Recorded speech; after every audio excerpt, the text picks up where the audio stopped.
Hi, I'm going to go ahead and model problem number 47 on page 290 as requested by one of your classmates. The question asked you to find the total amount in an account to the nearest cent if the interest is compounded annually.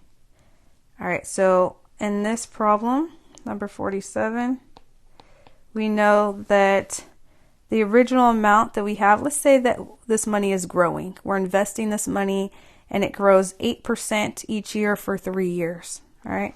So the principal amount, which is the amount in our account, right? The initial amount in our account. Okay. Or let's call it the amount in our account. So the amount that we're investing is the principal. All right. And in this case, we are investing $2,750. We know that the interest rate is going to be 8% each year. So every year I am earning 8% as interest. So 8% each year. Okay, and we know that the time in years is going to be 3 years. Now, if we were doing simple interest, simple interest is where we're only getting interest based off of the principal amount. If we're doing simple interest, we would use the formula I equals PRT. All right, but we can't do that with compound interest because compound interest, the principal changes every single year because you're earning money not only on the principal, but you're earning money on the interest as well. So if you're not sure what that means, let's go ahead and take a look. All right. So let's look at year one. Okay. In year one, your principal is $2,750. Your interest rate is 8%. So how much did you earn in year one? Well, in year one, you earned 8% of $2,750.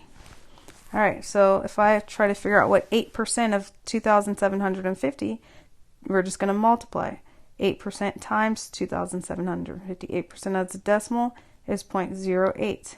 Of means multiply, so you're multiplying 8% times 2,750 to figure out how much interest you earn. So I'm going to go ahead and grab my calculator, and I'm going to multiply 8% times 2,750. I get $220. Okay, this is the amount of interest that I've earned after 1 year. Now, for simple interest, the formula is your interest is equal to your principal times your rate times the time. Now, I just multiplied the principal times the rate, and I got 220. Okay, if this was simple interest, I would just multiply this by 3 because every single year we're earning $220 on that principal amount of $2,750. So I'll just multiply this by 3 if it was simple interest. But I'm not going to multiply the interest earned in 1 year, which is $220. I'm not going to multiply that by 3 to figure out how much in 3 years because remember, with compound interest, the original principal amount gets reinvested and the principal amount changes each year. So in this year, in year two,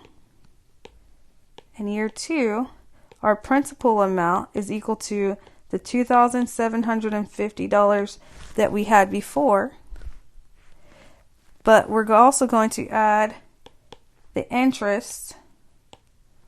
We're adding the interest, the $220. All right.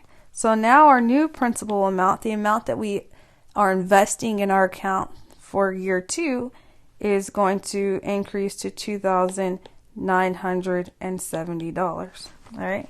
So now we're going to, based off of this principal amount, we're going to still earn 8% on that.